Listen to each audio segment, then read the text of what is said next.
Dalam rekaman kamera pemantau terlihat korban yang merupakan sopir sedang minum di sebuah warung kopi di Jalan Sungai Sadang, Makassar. Namun, 2 orang pemuda tiba-tiba memukul korban. Warga yang berada di sekitar kejadian berusaha untuk menghentikan aksi tersebut. Akibat pengeroyokan ini, korban mengalami luka dan memar pada sejumlah wajah.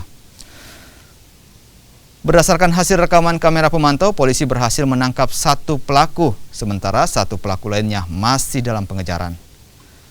Pelaku mengaku pengeroyokan dilakukan lantaran korban diduga merupakan informan polisi yang memberikan informasi ke polisi terkait rekannya yang sering menggunakan narkoba.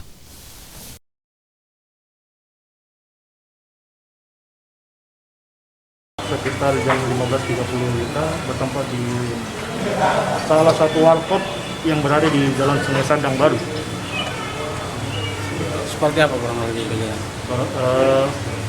Awalnya korban ini dituduh sebagai banpol, yang mana selalu memberikan informasi terkait salah satu temannya yang terlibat.